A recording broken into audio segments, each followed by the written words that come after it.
A man sues immigrant women to force them to wax his genitals.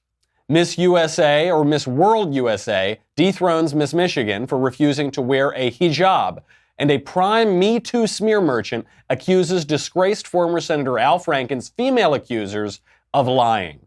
We examine how the left came to embrace misogyny. Then AOC endorses open borders, and President Trump unveils the greatest new piece of merchandise of the 2020 campaign. All that and more. I'm Michael Knowles, and this is The Michael Knowles Show.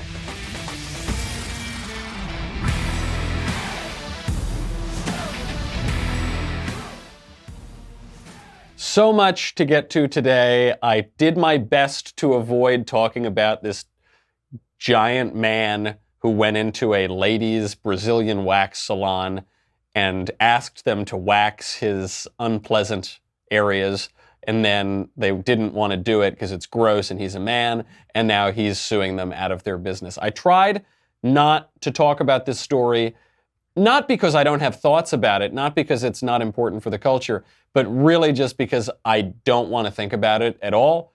But alas, that's what we have to do here, so we will get into what that means and why the left has become so misogynistic. But first, let's talk about finding freelance talent for your business or project. Finding the right freelancer can be time-consuming, it can be frustrating, it can be overwhelming to manage, and you don't know what you're going to get. Where do you go to find the talent? How can you be certain that they will deliver? Thanks to Fiverr Pro, finding the right freelancer doesn't have to be a struggle. I've used Fiverr for a really long time, much longer than the Daily Wire has existed, and it's because when you're working in politics and show business and campaigns, you need freelancers all the time, and Fiverr is just an incredible marketplace to go to. Fiverr Pro's marketplace connects businesses with hand-vetted freelancers who offer hundreds of digital services, including basically anything you need. Graphic design, copywriting, web programming, film editing, and more. You can search it by service, delivery time, price, reviews, and more. It's sometimes really complicated, or it seems really complicated, to get freelance talent, but you can save time, money, and you know you're going to get a good product delivered when you use Fiverr Pro. You'll know exactly what you're paying for up front. There's no negotiation needed. No transaction is complete until you are 100% satisfied with the work that you receive. Fiverr's sellers have worked with some of the most influential brands in the world, and you are guaranteed to receive VIP customer support. I mean, I can't speak highly enough about Fiverr Pro. They just totally changed the game on finding freelance service that you can trust, customer service you can count on, and results you can be proud of, all on one platform. We live in the gig economy, especially millennials and Gen Z. Embrace it. Use the best platform. Check out Fiverr, Fiverr.com, and you will receive 10% off your first order by using my code Knowles, Knowles. Super easy. Don't waste any time. Get the service you deserve. Take 5. Go to Fiverr.com, code Knowles. Fiverr.com, code Knowles. All right. Wish that ad read could have gone on for another 15 minutes so I don't have to talk about this gross story. But we do have to talk about it because it actually matters, and it shows an aspect of the modern left that is really perverse, and it's really anti-woman, and I'll use the word, it's misogynistic.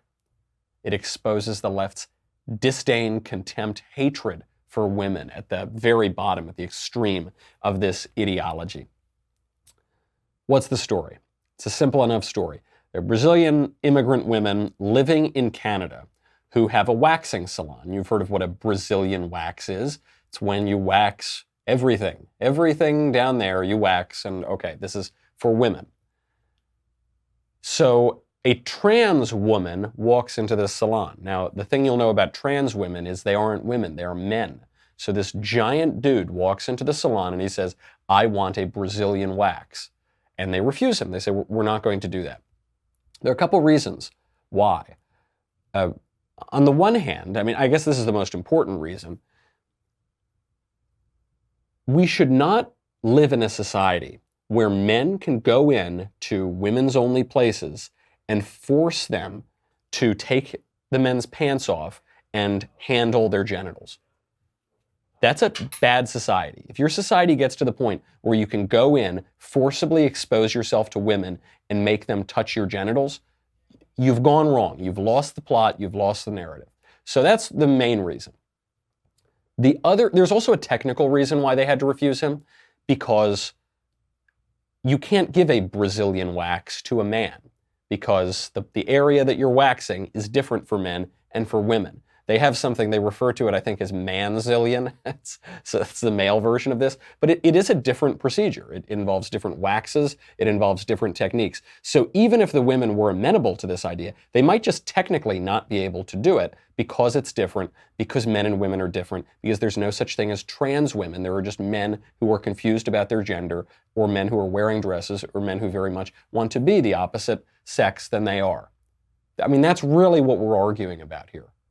And this shows the slippery slope of so-called compassion. I mean, the left would have you believe that it is compassionate to indulge people's delusions. There's something like 0.2% of the population that's confused about their biological sex. What the left tells you is, look, that small percentage of the population, just indulge them. Tell the man in a dress that he's really a woman, and just go along with it. What could go wrong? He's not hurting anybody. It's not hurting anybody.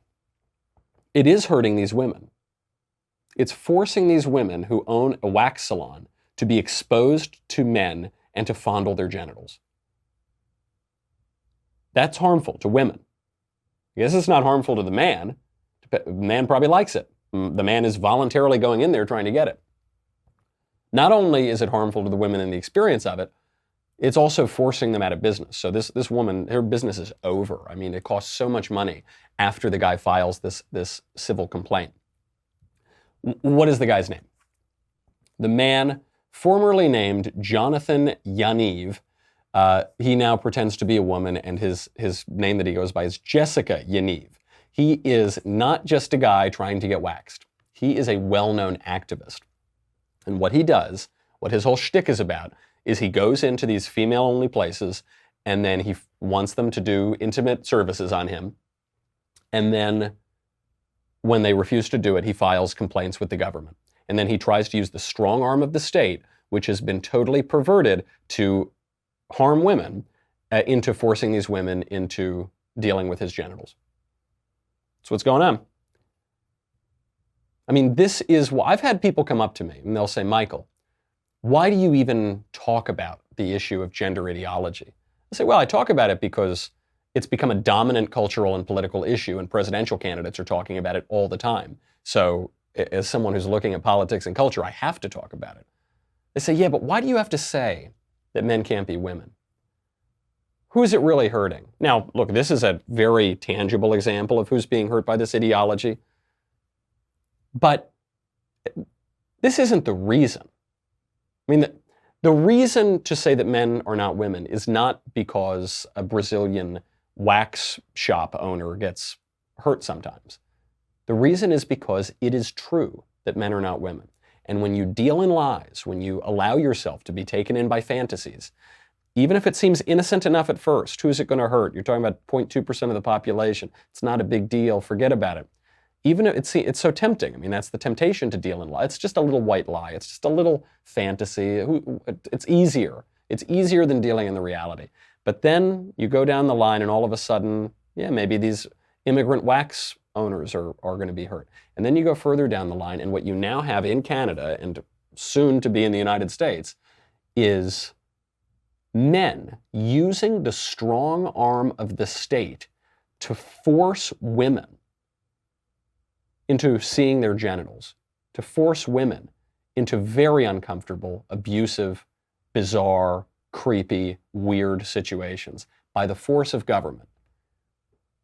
Touch this dude's genitals or lose your business. That's what the state in Canada told this Brazilian immigrant. So this guy's filed 15 complaints with esthetician. This is the word. It's the word for beauty, like people who deal in beauty. Esthetician. He's filed 15 complaints with this British Columbia Human Rights Tribunal seeking financial restitution and the discrimination that he claims is gender identity. The reason I say that this is coming to the United States is there are actually cases in the pipeline right now on their way to the Supreme Court that are going to pose this question to the highest court in the United States. In the United States and Canada and elsewhere, we have certain protections against discrimination. So we have protections against discrimination on race. We have some protections against discrimination on religion. And we have protections against discrimination on the basis of sex. This is the whole idea of Title IX, all these different laws that were passed in the 1960s. So you already have laws against discrimination on the basis of sex. Now what they want to add is protections against discrimination on the basis of gender identity. But to have laws protecting against discrimination on the basis of gender identity destroys the laws that protect against discrimination on the basis of sex.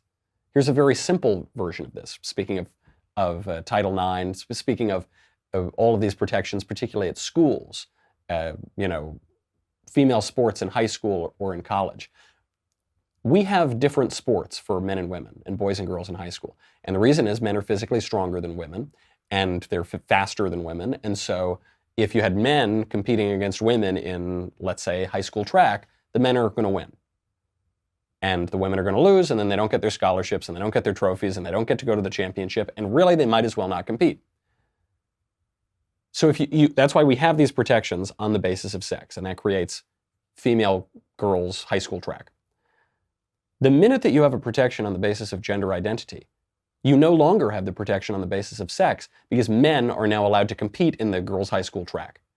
And guess what's going to happen? They're going to win. That's what we've been seeing happening in Connecticut. And there are cases now moving all the way up in the pipeline of the courts that are going to have to determine this. Are we going to be a society that protects people on the basis of sex, or are we going to be a society that protects people on the basis of imagination, which is to say, does not protect women and does prefer men? That's the question that we're going to have to answer. And the left has embraced the gender identity. They're ignoring the sex now. They're done with sex. Sex was useful to them when they were dividing people up on feminism in the 1960s and 70s. Now that's over. They're talking about gender identity.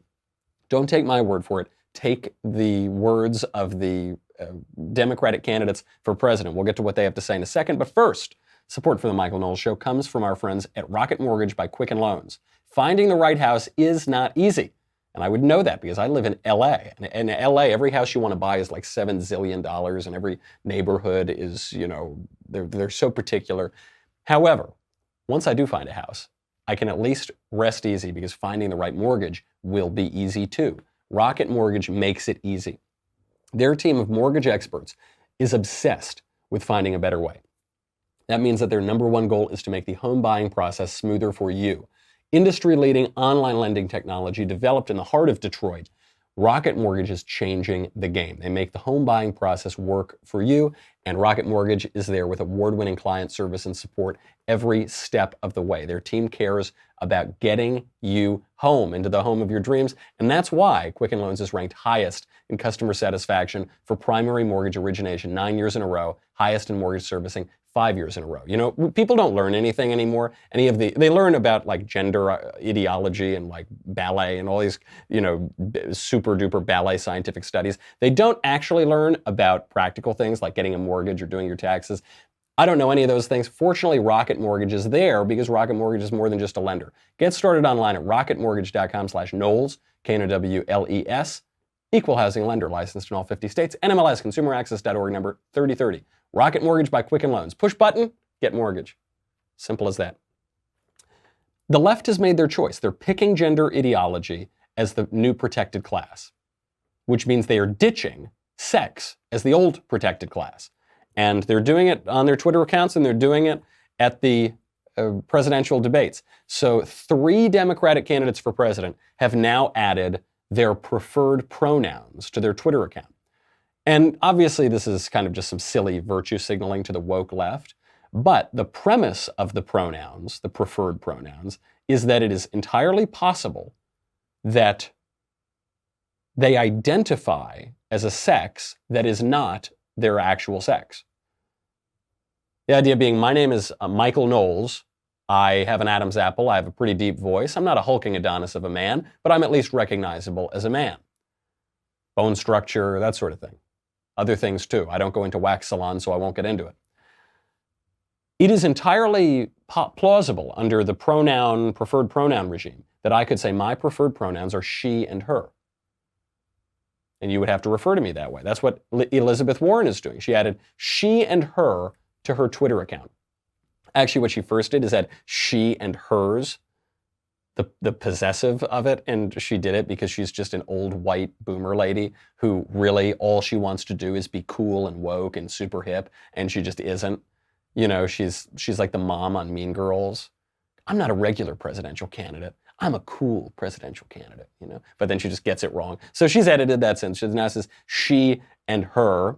Not to be outdone, Bill de Blasio, who I completely forgot was in the presidential race, current Bolshevik mayor of New York, he added he and him, which is so good. I was confused. I didn't know if I was going to call this like tough-talking, tall New York mayor. I didn't know if I was going to call him a little girl or something. I was going to call him she. But he adds this too, because he is, like Elizabeth Warren, always positioned himself as a far left-wing candidate and on the progressive and woke side of the Democratic Party. But I have to say, they both got outwoked, Warren and Bill de Blasio. They got outwoked by Julian Castro, who said that his preferred pronouns are he, him, and él. Ooh, Spanish. Woke. That's so much more woke than those two white people. Those two knuckle draggers. They didn't even add a Spanish pronoun. Él. There is like a kind of esoteric message here, by the way, too, because él is also a word for God. You know, like Allah, or it means God. And so I do like this idea that we are playing God when we are trying to say, I can recreate myself. I'm a man, but I will recreate myself as a woman. I have total power over my nature and my circumstances. I mean, that is the implicit premise that the left is talking about. And it's coincidentally being expressed in those pronouns. But he has these preferred pronouns there. But even that wasn't woke enough. Even the Spanish pronoun wasn't woke enough. Because according to the New York Magazine reporter Olivia Nuzzi, this is what she tweeted out, quote, at a Planned Parenthood event, a non-binary activist, that's an activist who doesn't think that he's either a man or woman, he's some combination or neither, whatever. A non-binary activist just asked Castro how he'll expand sexual and reproductive health for trans people. Castro responds by first asking which pronoun the activist prefers. They replied, I actually don't use any pronouns, which received some applause. Ooh, I don't use any pronouns. So pretty soon, Castro's going to have to delete those pronouns because the new woke thing, for the last 5 minutes, the woke thing has been to add your preferred pronouns, but pretty soon that is going to become bigoted and transphobic and homophobic and whatever phobic. And so now the new one is going to be erasing all distinctions whatsoever, which is what this is really boiling down to. Any distinction between any sort of human person is going to be wiped away. And we'll see what that means for women in just a second. But Castro is the vanguard. He is leading the way here. You remember in that first Democratic presidential debate, when everyone else was endorsing abortion on demand, paid for by taxpayers, without apology, up until the point of birth, Castro took it a step further, and he endorsed abortion for biological men. I don't believe only in reproductive freedom. I believe in reproductive justice. And what that means is that just because a woman, or let's also not forget, someone in the trans community, a trans female, is poor, doesn't mean they shouldn't have the right to exercise that right to choose. And so I absolutely would cover the right to have an abortion. I don't believe only... Yep, that's right. That's right. Woo! Yeah, you're endorsing abortions for men. I mean, this shows a little bit of his ignorance here because he wants to seem like the wokest candidate. So he says, I don't believe in reproductive freedom. I believe in reproductive justice. You say, well, Julian Castro, what's the difference? I don't know, but one sounds really serious. And then he says, we need to not forget about trans women. And I think what he meant to say was trans men. Trans men is the term to refer to women who dress like men. And so obviously trans men, which are really just women, can still have babies because they have a uterus and they're women. But trans women cannot have babies because they're men. And in Canada, they can't get Brazilian waxes either because they're men. They're not women. He got that a little bit confused. Or he's endorsing abortions for men. I don't know which is worse. Point is, gender identity as a category is essentially a misogynistic idea because it erases women. I think now this is taught in schools as though it's just obvious that there is biological sex and gender identity, and that those are totally separate. No, there is no such thing as gender identity. This is a completely fictional concept that is invented by misogynistic ideologues who are erasing women. The left talks about erasure, right? And usually they use it in a silly way. This is one example where it's true, where it's actually happening, where gender identity is erasing women. Gender ideology erases women. What is a woman? What is a woman? Just ask yourself that. I mean, anybody who embraces the gender ideology, just say, what is a woman? Well, I know that I'm a woman. Okay, how do you know that you're a woman? I just know deep down. Okay, well, I don't know that you're a woman. If you're a man who says you're a woman, how can you convince me that you even know what it is to be a woman? What you're really saying then is that men have the right to define what it is to be a woman. Now, I'll give you a very basic answer of what is a woman. A person who isn't a man. I'll give you a definition of what a man is a person who isn't a woman. Sexual difference, the difference between men and women, is fundamental to who we are. That's why it appears at the very beginning of every creation story. Within the first chapters of Genesis, you have sexual difference. Eve, pulled from Adam's rib, complementary to him. Different, but she complements him. Gilgamesh, sexual difference right in the beginning. There's a reason. This is essential to who we are. If there is no sexual difference, then there is no such thing as women, right? If there's no biological or spiritual or whatever kind of difference between the two types of human beings, then there's only one type. And you can call that type man, or you can call that type woman, or you can call that type whatever. But there's only one. There isn't that difference. So gender ideology seeks this kind of bizarre conformity, right? Now you might say, well, it's not just that it erases women. Maybe it actually preserves women and it erases men. You ever think about that, Michael? It doesn't. Because when you erase sexual difference, this naturally, I would dare say inevitably, redounds to the benefit of men. How do I know that? Well, because we started to see that in the 1960s and 70s with second wave feminism. Second wave feminism, which rejected all traditional ideas of femininity, rejected all kind of traditional gender roles. But what did it do? In the name of women's liberation, it said that women had to just start behaving like men. Women couldn't stay at home. Women couldn't raise children. Women shouldn't have children really at all in many cases. Women should go work 100 hours a week. Women should compete in physical sports all the time. Women should be drafted to join the military. Women should do things that, for perfectly natural reasons, men are more geared toward. When men and women compete physically, what happens? Men win. And women are erased. When men and women compete professionally, men often win.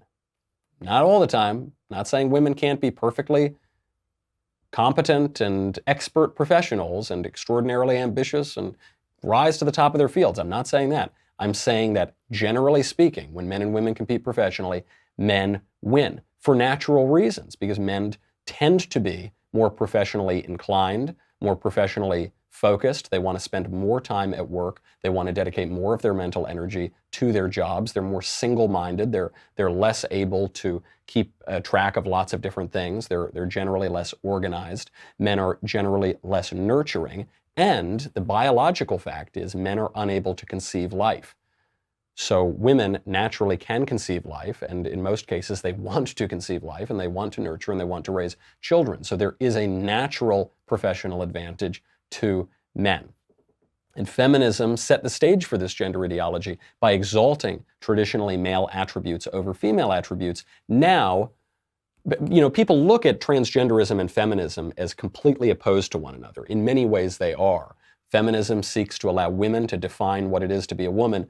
Transgender ideology says there's no such thing as men and women, and by the way, men can define what womanhood is. They seem opposed, except gender ideology is built on feminism. When feminism in the 1960s exalted every male attribute, male characteristics, male preferences over traditional ideas of femininity, gender ideology came in as the sucker punch at the end and finished off the job.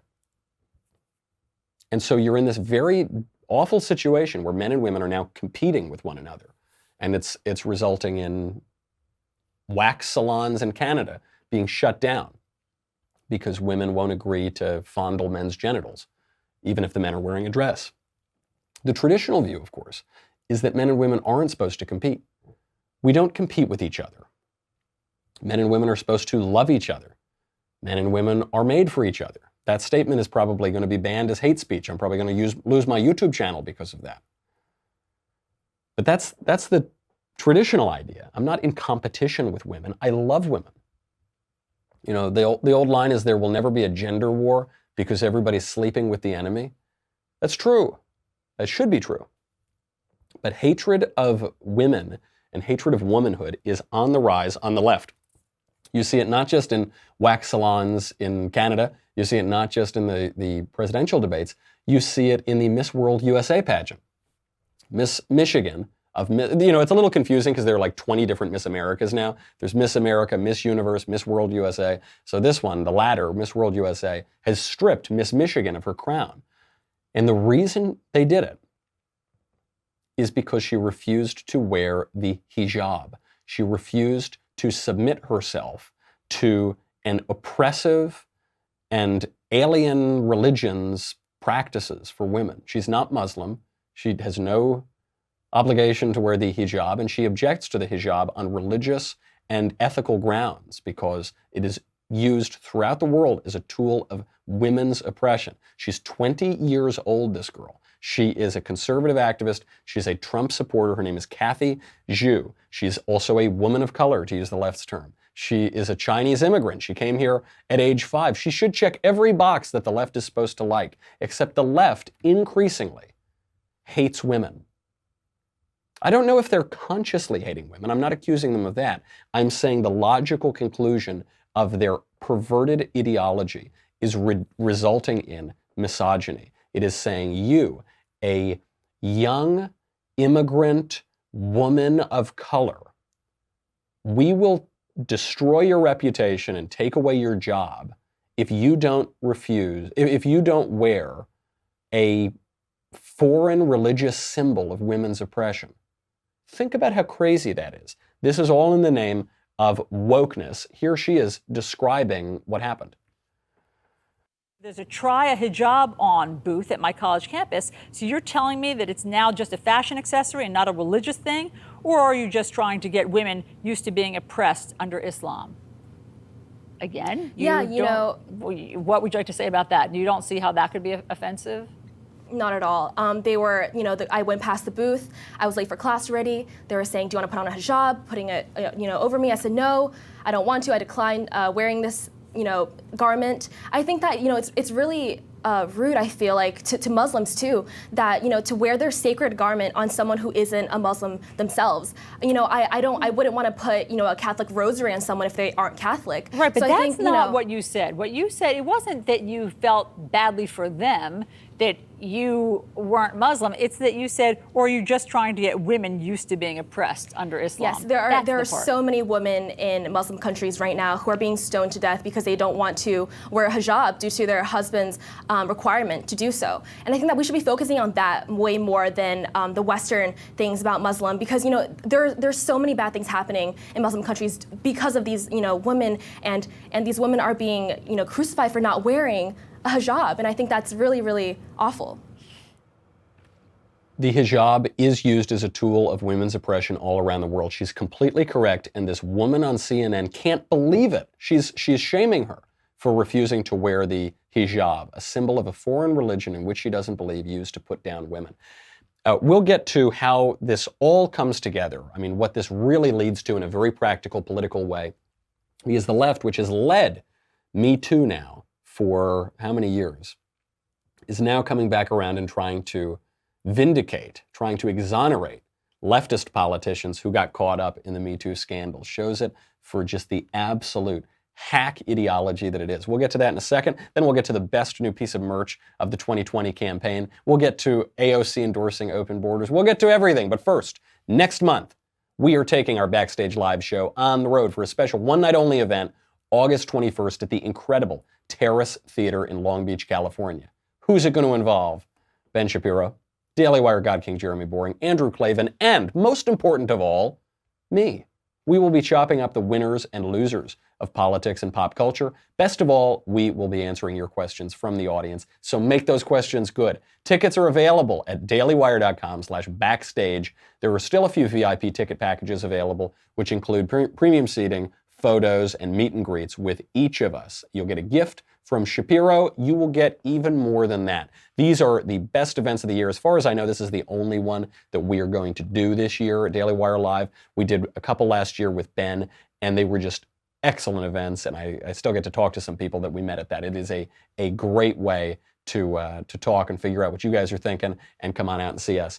Head over to dailywire.com/backstage and get your tickets today. Also, did you hear that sound? It's like bells chiming, birds singing. And that's because it's almost time for our next episode of The Conversation, featuring the one and only bald bastion of brilliance, Andrew Klavan. Who the hell wrote this stuff? But no, he is. He is actually a very brilliant man. So you should go over. Don't tell him I said that. Tomorrow, July 24th at 7 p.m. Eastern, 4 p.m. Pacific, Drew Klavan will be taking all of your questions, every query that is burned in your hearts, and he will answer them live on air. As always, the episode is free to watch on Facebook and YouTube, but only subscribers can ask the questions. So subscribe to the Daily Wire and get your questions answered by the supreme leader of the multiverse, Andrew Klavan, tomorrow at 7 p.m. Eastern, 4 p.m. Pacific, and join the conversation. Head over to dailywire.com. We'll be right back.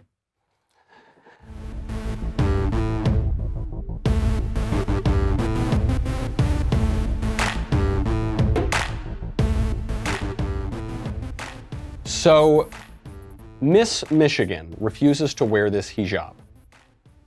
She says it's a tool of women's